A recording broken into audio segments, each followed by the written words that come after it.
Gravando agora. Agora vai. Chegou, Glico.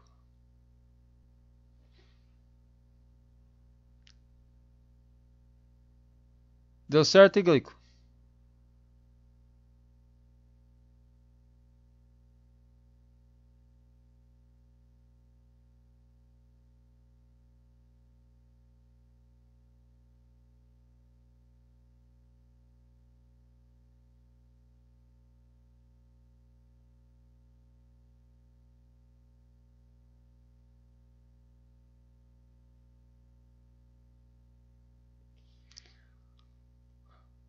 Aparecendo aí, pessoal, a minha tela para vocês?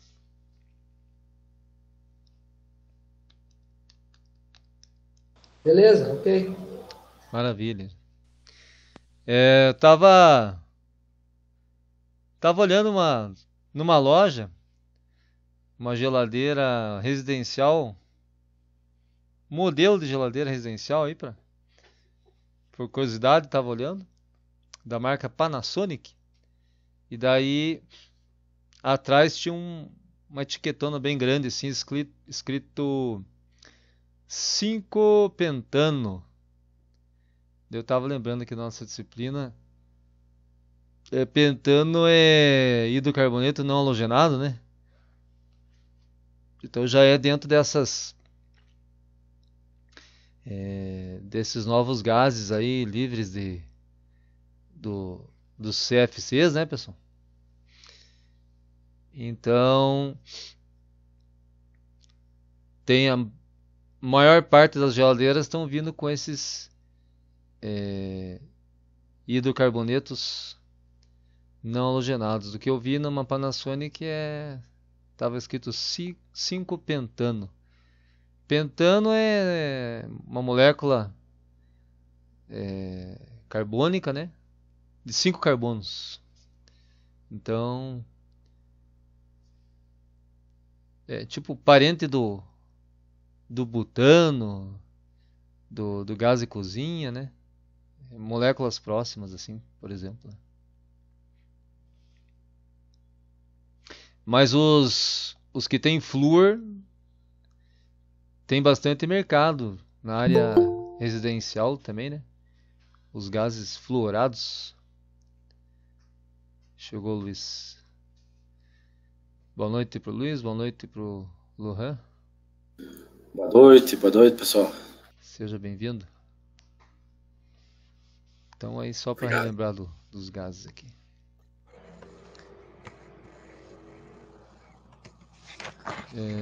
Boa noite, professor. Boa noite, beleza? Beleza. Viu? Só pra avisar o Gleico, vai ter que reiniciar o computador dele, deu uma travadinha lá. Ah, tá bom. Olha aí, Marcelo.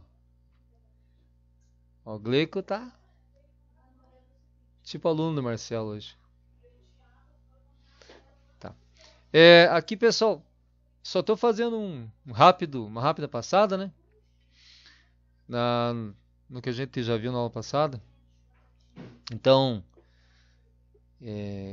as nossas definições aqui, que a temperatura de saturação praticamente é a temperatura de ebulição, né?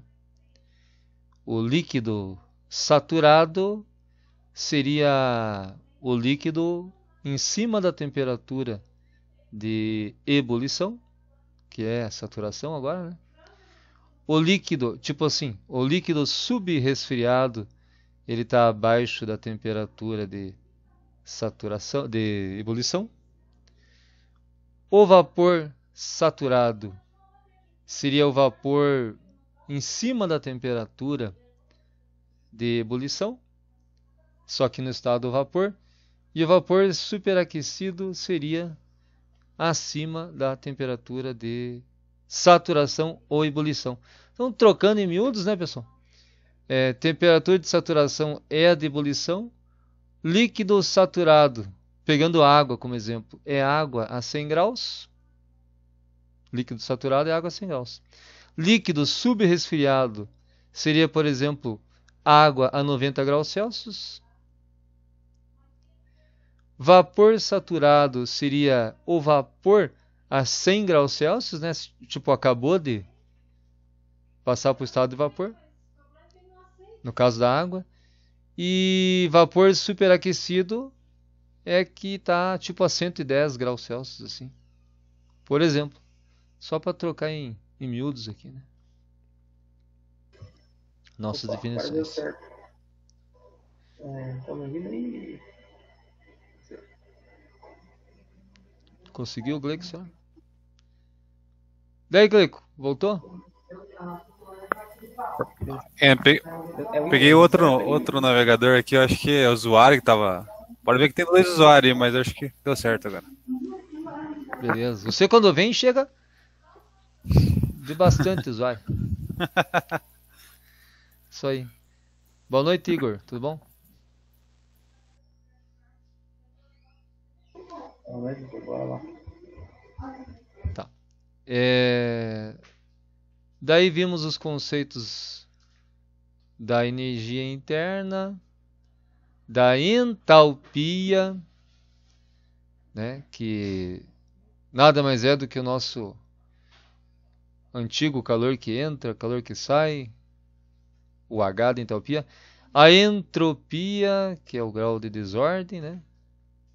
O título, que é a relação de vapor com relação ao total, líquido mais vapor. E aí nós vimos o ciclo por compressão, né? Que tem essas etapas aqui de compressor, condensador, válvula de expansão, o evaporador.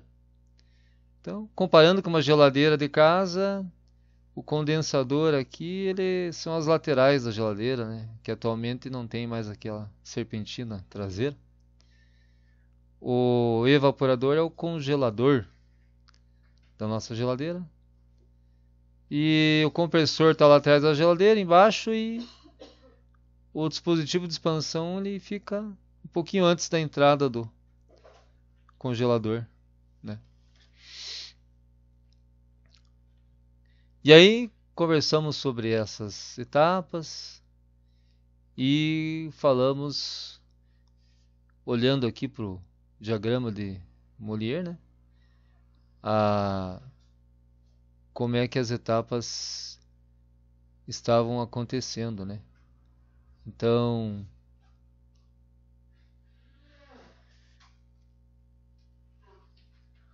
aqui na transformação de 1 para 2 aqui, a gente tem... Deixa eu pegar a sequência dele aqui. Só um pouquinho.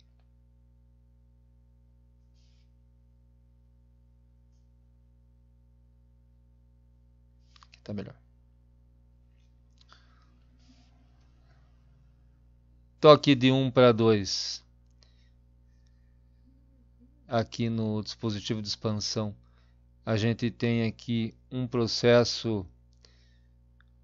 Já viram essa palavra, pessoal? Isoentálpico? Isoentálpico? Já viram essa palavra?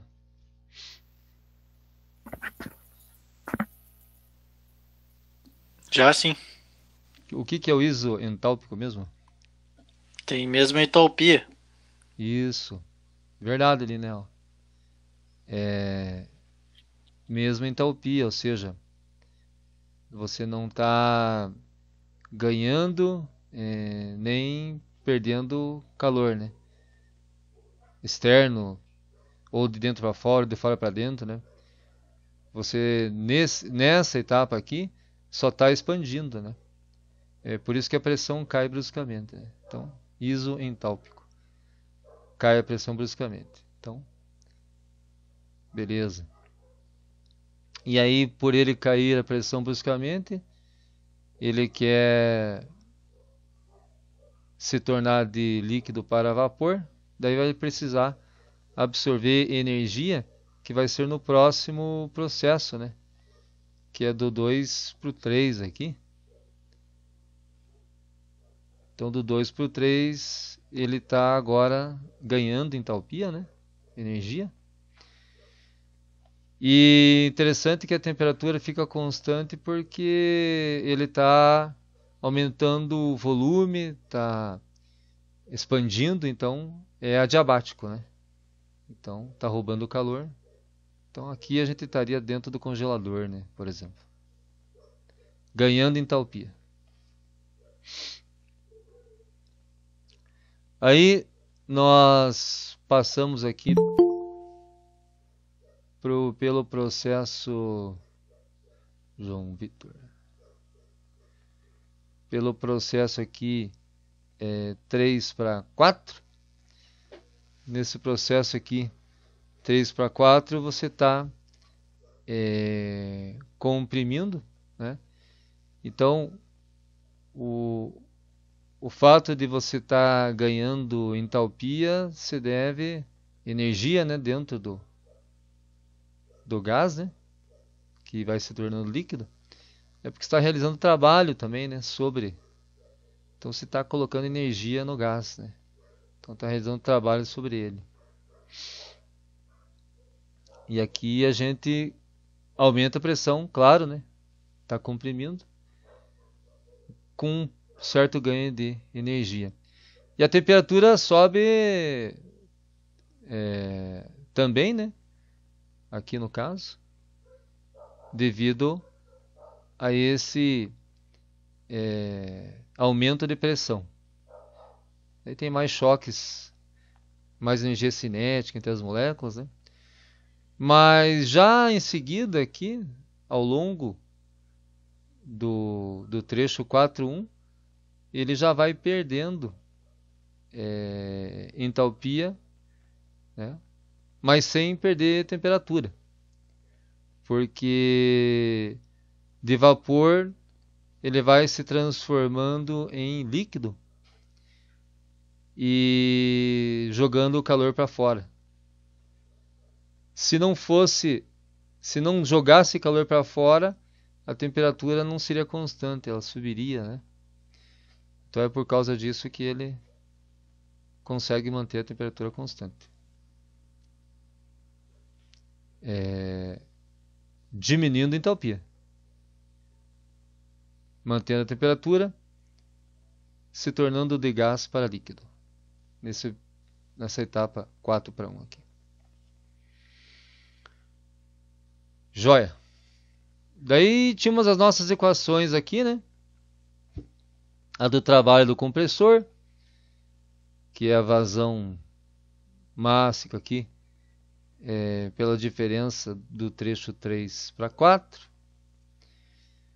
O calor que entra, que também é a vazão máxima pela diferença de entalpia do eixo do trecho 2 por 3.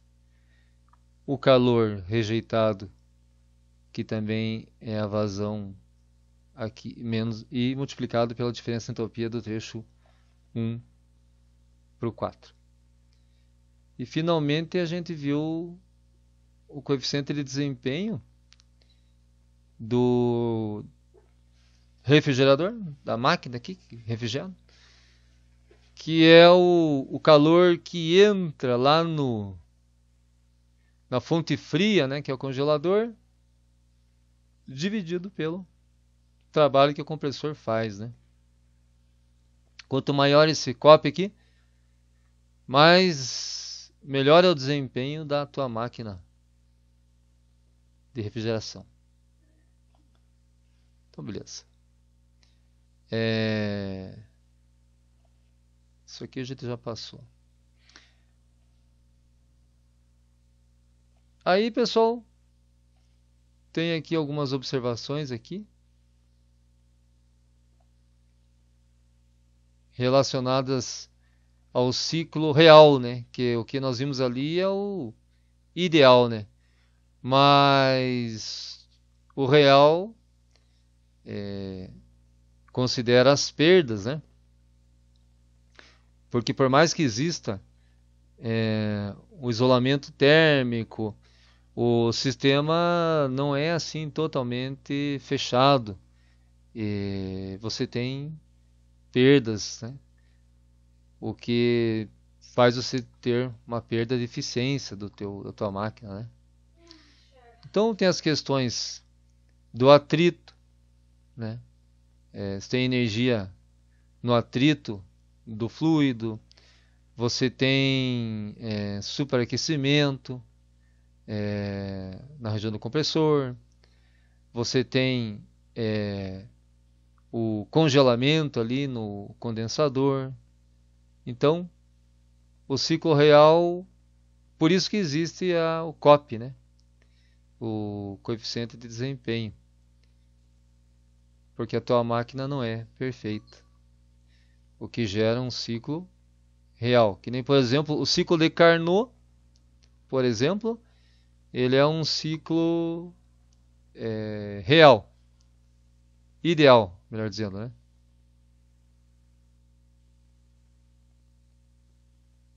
Que nós vimos em aulas anteriores, né? Vocês já conhecem também. O ciclo de Carnot é aquele perfeito, né? Você não tem perdas e isso não existe. Você tem perdas aí, existe assim uma aproximação para um motor a explosão que considera a realidade do trabalho, né? Que seria o Otto, né? Que o ciclo Otto ele já faz aqui um ajuste e já te aproxima mais da realidade do que realmente acontece no motor 4 tempos. Beleza.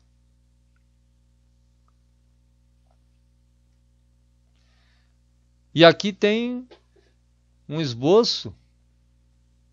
Vamos ver aqui. Do ideal e do real, né? Vamos ver aqui as principais diferenças, né?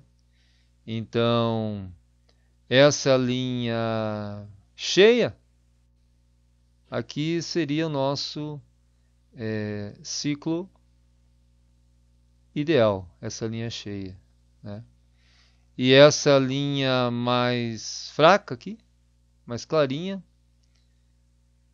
já seria o nosso ciclo real, que tem essa diferença, essa distorção, né? E a gente já pode ver aqui, né, pessoal, que a temperatura do ciclo real ela já não é constante, né? Tanto na etapa de compressão, aqui na etapa do evaporador e na etapa do condensador, a gente já vê que a temperatura num ciclo real não é constante por causa daquelas questões de atrito, de congelamento e tudo mais, né?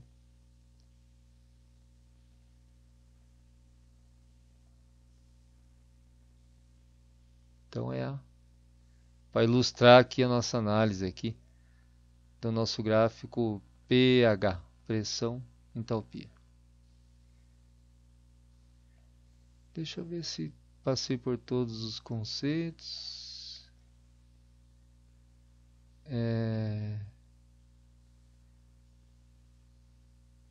Isoentálpico, falei.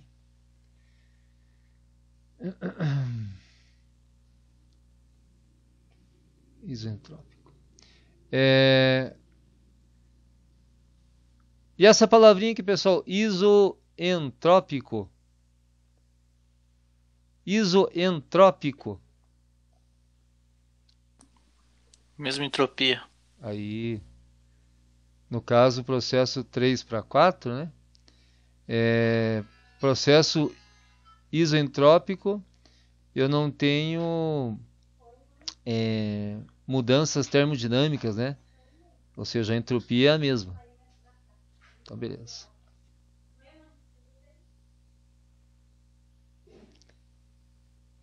Maravilha. Ainda nessa questão de analisarmos aí a diferença entre o real e o ideal, né? O teórico, né? Desse ciclo por compressão, a gente tem aqui o nosso rendimento, né? Do compressor. H4H3, né? H4H3, aqui é o real e aqui é o ideal, né? Vamos ver aqui. H4 linha, deixa eu aumentar aqui de novo.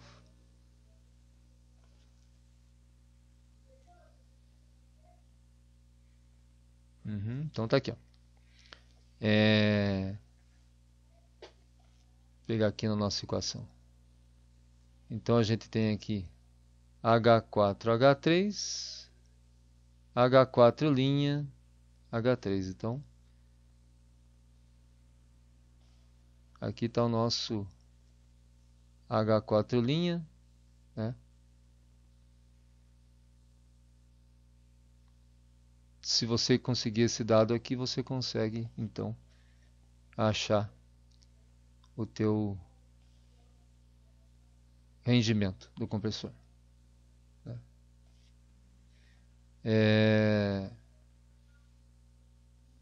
O rendimento aqui ele vai dar um valor menor que 1, né? Que esse intervalo aqui é maior que H4, né? E você vai multiplica por 100, fica em porcentagem.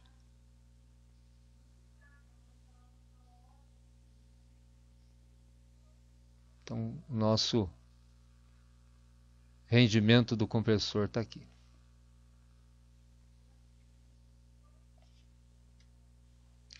Beleza. Eu não sei se foi esse exercício que eu coloquei para a semana.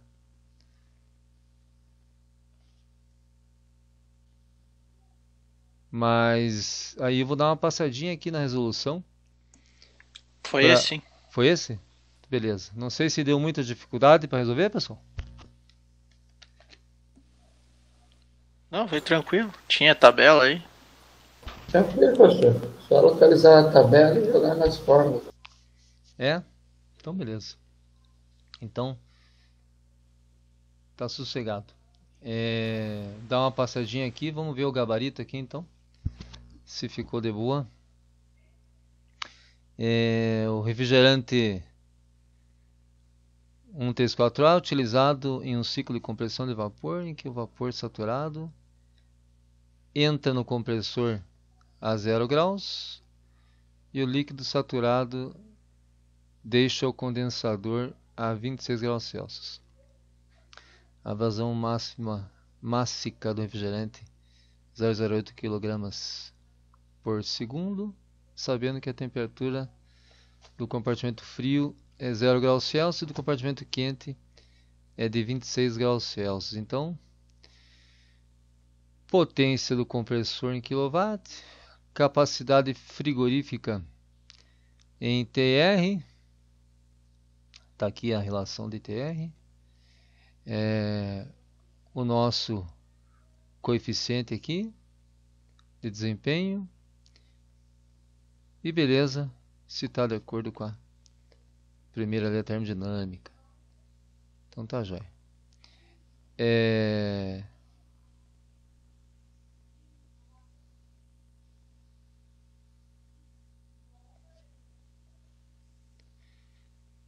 Como ele deu a tabela, né, pessoal? Ficou tranquilo, né? Os estados 1, 2, 3, 4 comparados lá com os nossos estados lá da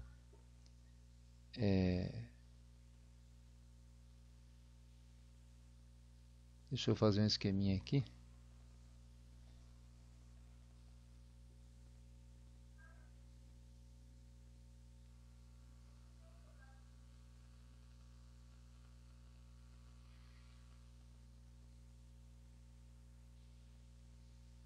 Só para facilitar a visualização aqui.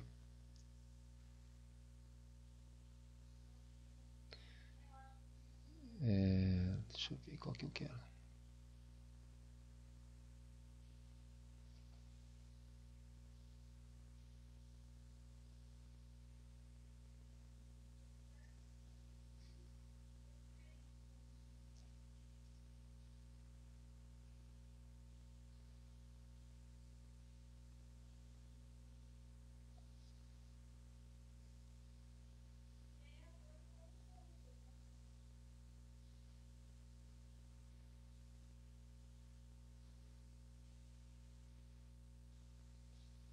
Beleza.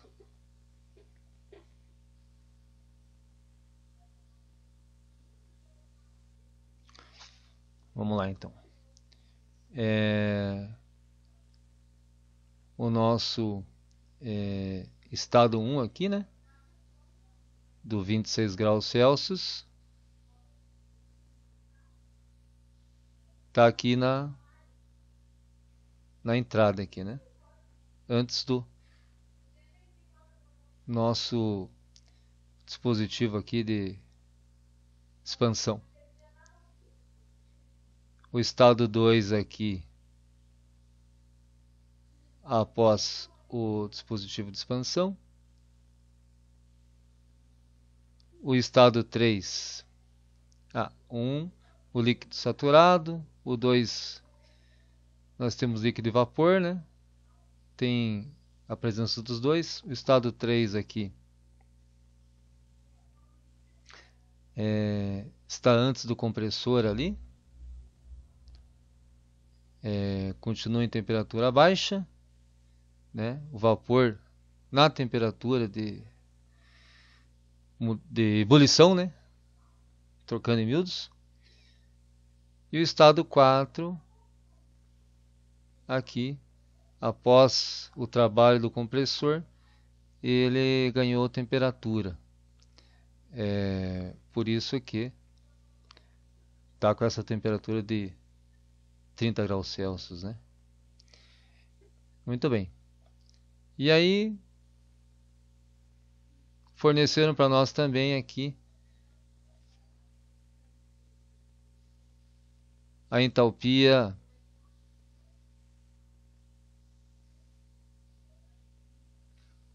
na saída do compressor, o H4. Então aqui, H4. A entalpia do ciclo termodinâmico na saída do compressor. E o H3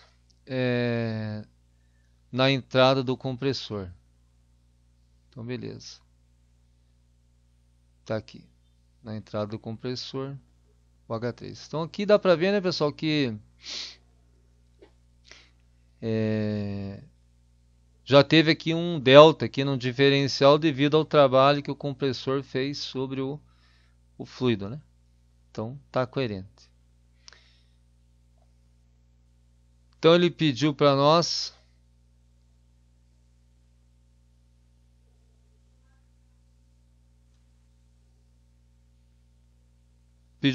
aqui a potência do compressor em kW. Então, potência do compressor é a vazão máxima aqui, né?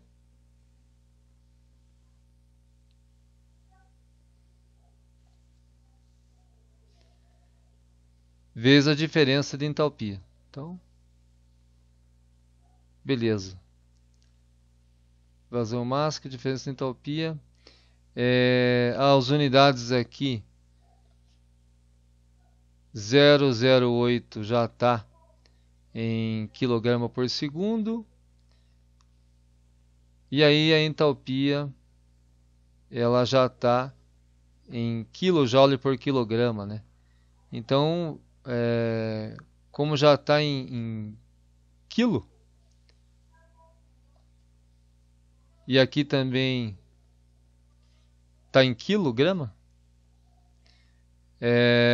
a gente vai ter as unidades já ficaram ajustadas aqui, ficou tranquilo, né? Joule, o watt é o joule por segundo. Deu 1,45 para vocês?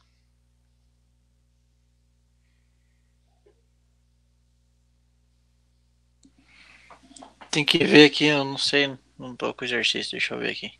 Não tem problema. Qualquer coisa, marca aí e vê depois. Então, pelo nosso gabarito aqui é 1,45. Para mais alguém, chegou nesse número ou não? Sim, professor, teve a divergência que lá na D, não sei se é da B para D lá, Certo. Que daí acho que teve arredondamento lá. Ah, vamos ver. Vamos ver aqui. Então, beleza. É, Capacidade calorífica. É, Eu usei 3 casos, deu decimal, deu 1,448. Beleza. Isso aí. Maravilha. E os colegas aí, se alguém tiver alguma questão aí, pode falar, tá? Se não tiver claro alguma coisa aí. Beleza. Capacidade calorífica, né? Capacidade calorífica é vazão pela diferença do trecho 2,3 aqui. O eixo 2,3 aqui, ó. Região 2,3. Então, é o calor que entra no congelador, né? Então é H3 e H2 que a gente usa.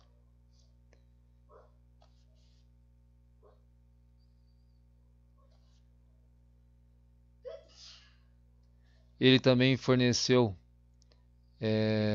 as entalpias aqui, né? Para que a gente possa utilizar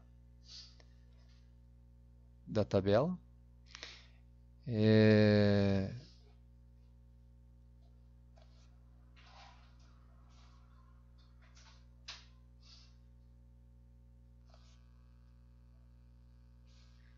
Três menos 2. Então, o 3 menos 2 está aqui. O maior menos o menor, né? Vezes a vazão máxima. Unidades dá tudo certo. 12,92. Ele pediu em TR, letra B? Pediu em TR. Tonelada de refrigeração, 3,517 kW. Estão fazendo a conversão de watt para TR, divide por 3,517, né? De kW para TR. Então, divide por 3,517, nós vamos ter aqui o 3,67 TR. Então, beleza. O calor que entra está aqui. E aí, o nosso coeficiente de desempenho é direto, né? Adimensional, calor que entra sob o trabalho do compressor. Nas mesmas unidades, né? Calor que entra 12,92, trabalho do compressor 1,45, 8,9. Então, beleza.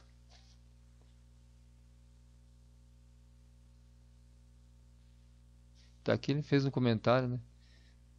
De que a situação real seria diferente. Então, isso já conversamos ali. E aí, como é que verifica a primeira lei da termodinâmica, né? Então lá quando nós estávamos conversando lá na parte mais básica, né? O calor nós vimos de uma forma um pouquinho diferente, né? Naquela parte mais básica.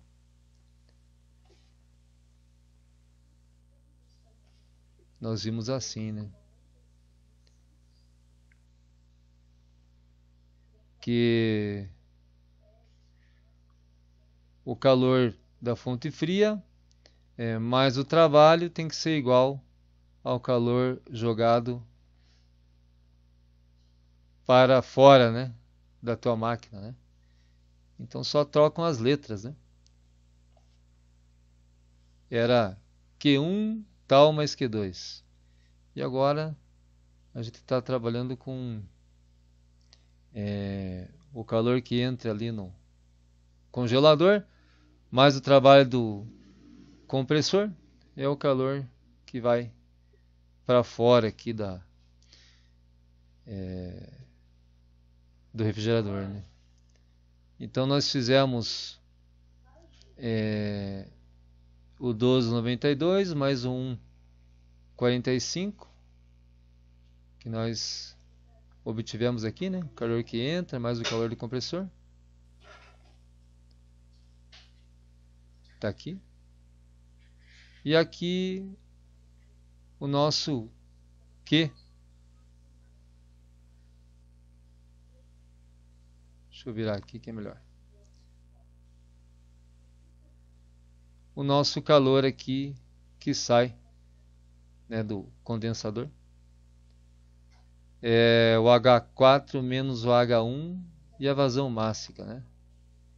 Então tá aqui o H4 menos o H1 vezes a vazão máxima. O H4 menos o H1 tá aqui. 265, 85. Beleza. Claro que, né? Considerando o cálculo aqui do ciclo ideal, né? Porque essa conta não fecharia, como está comentado aqui, né? Em situações reais não fecharia essa conta aqui. Daria uma diferença por causa das nossas perdas, né? Aqui. Devido a esses probleminhas aqui que acontecem, né? Tranquilo para todos, então? Já dominam aqui? Sem grandes problemas? Tá mais fácil que daqueles de controle, né? Aqueles é bem enrolado, né? Aqui quando nós descobriu o fio da meada dele, já perdi o controle. E a gente ficava descontrolado. Meu Deus. Como é que alguém pensou em fazer um livro daquele, né? Aquele japonês lá, ó. Ah, deve ser louco um trem daquele lá, certo? Não. Nossa senhora. O cara não tinha o que fazer mesmo. Então, beleza. Daí tem alguns outros exemplos aqui que depois a gente conversa sobre eles aqui. Eu já volto neles aqui. Eu queria falar com vocês de algumas influências sobre o desempenho aqui agora. Daí vamos analisar juntos aqui. Então, a influência que a temperatura tem, pessoal, no nosso ciclo. Influência da temperatura no nosso ciclo. Então, aqui o conceito aqui é o seguinte: a cada 1 grau Celsius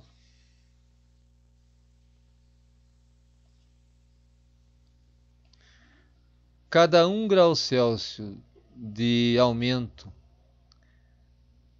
na temperatura de evaporação, né? Ou seja, isso aqui tem relação com o fluido utilizado também, né? Que é característica do fluido. Reduz o consumo de energia entre 2 e 4%, né? Reduzir consumo de energia, entenda-se compressor, né? Que é ele que consome a energia, né? Então, por exemplo, aqui não está ajudando muito aqui, ó, a escrita aqui está meio ruinzinho de ver, mas cada degrau que aumenta de temperatura aqui, né, pessoal, eu tenho aqui um outro ciclo fechado, né? E economizando para cada grau de aumento na temperatura de evaporação, uma economia aqui nesse nosso ciclo, né? Ele consegue fazer o ciclo de forma mais econômica, né? Então, consome menos energia no compressor. Então, isso tem a ver com escolher o fluido correto também, né?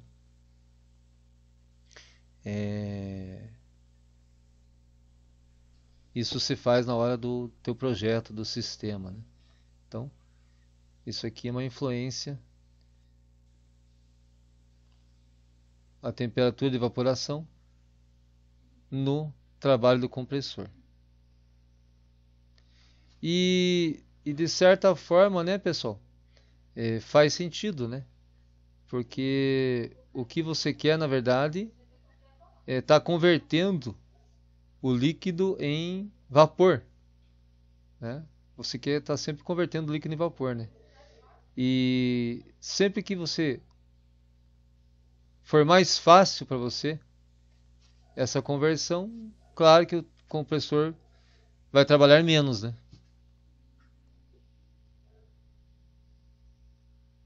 Faz sentido, né?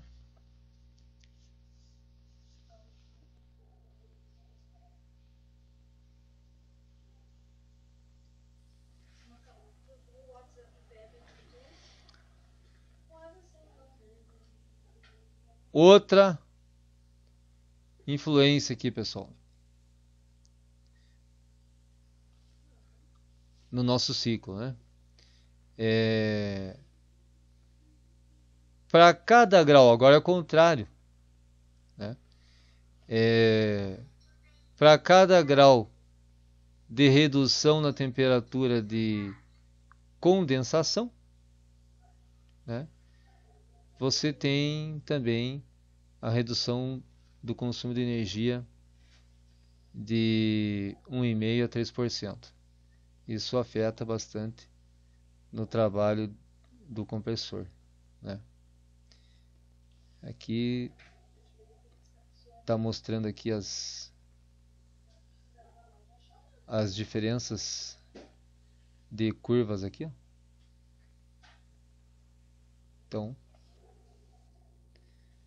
você enxerga que a temperatura de condensação está mudando porque o ciclo está mais curto aqui no eixo da entalpia. Então, e aí você observa essa redução no consumo de energia do compressor.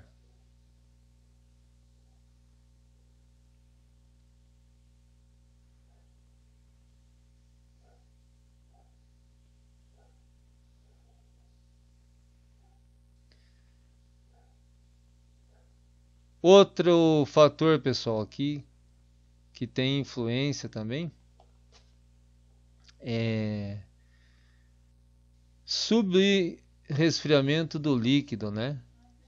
Então, a redução da temperatura de subresfriamento, né? Abaixo da temperatura de saturação,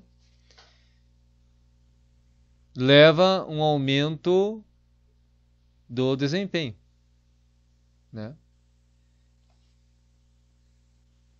E aqui o nosso desempenho é o calor que entra pelo trabalho. E aqui eles mostraram as curvas relacionando essa temperatura de subresfriamento, né? A redução dela, então, causa o aumento do nosso desempenho aqui do compressor, né? Porque você vai ter o compressor está trabalhando a mesma coisa, né? Mas você consegue aumentar o teu calor que entra aqui, né? Então você tem aumento do calor que entra e aí sobe esse teu coeficiente de desempenho, de performance aqui.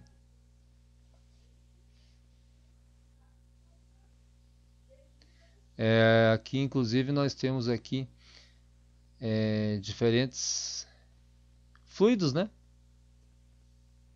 Então, por exemplo, tem o triângulozinho aqui, é o R22. Aí, o asterisco aqui, o R134. E esse losango, o R717. Então, o coeficiente de desempenho, ele é diferente para cada fluido, né? É como se cada fluido tivesse uma capacidade maior de estar absorvendo o calor que entra lá no refrigerador. Aliás, no congelador, né? Falando na linguagem do dia a dia, né? Então, beleza, aqui é um outro fator influenciando o desempenho, né, da máquina.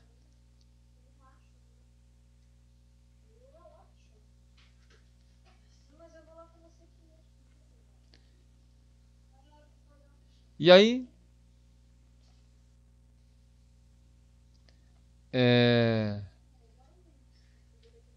influência do superaquecimento do líquido. Então, tem a ver com o fluido, né, refrigerante que está sendo usado, né? Aqui no caso, vamos ver aqui.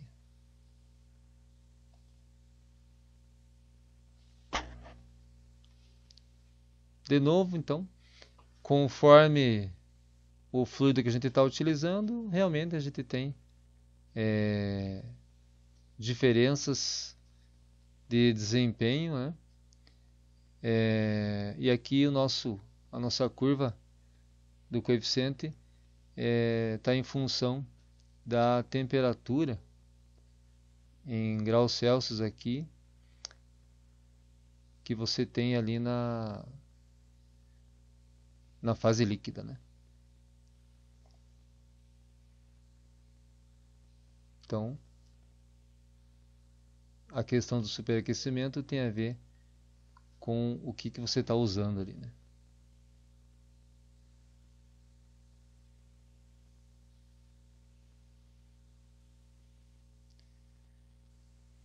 Deixa eu ver se era somente esses os conceitos que eu queria agregar hoje.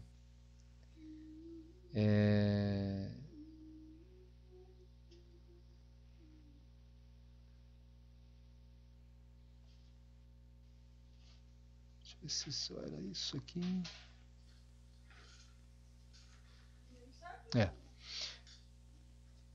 É isso aí, pessoal. Então, a ideia era agregar esses conceitos aqui e vermos se não ficou assim nenhuma dúvida na resolução aqui desse primeiro exemplo aqui. Mas se está tranquilo, não tem dúvida para ninguém, eu vou disponibilizar aí para a semana mais um desse, incluindo, eu acredito que incluindo uma continha aqui do nosso rendimento, comparando a parte teórica e a parte real do ciclo. E aí acho que a gente completa essa parte de compressão, do ciclo por compressão, a gente completa e daí já vai passar para os outros tipos de ciclos aí. Tranquilo, pessoal, por enquanto? Tranquilo, professor? Tranquilo, professor, sossegado. Então, beleza. Se ninguém tem dúvida, tá ótimo. Daqui a pouquinho tá lá uma atividade para semana aí, para vocês desossarem. Estão dominando já. Beleza, professor? Alô, professor. Então, digita um presente no chat para nós aí, por favor.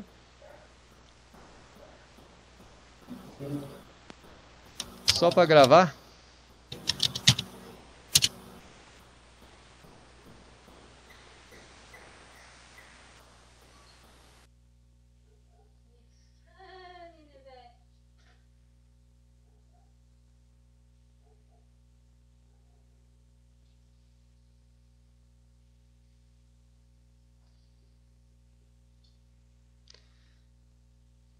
Boa noite, obrigado, boa semana, pessoal. Boa Falou, noite, professor. Boa noite. Até Boa semana noite. que vem. Até semana que vem. Valeu, obrigado. Falou, professor, até semana que vem. Até, obrigado, até mais.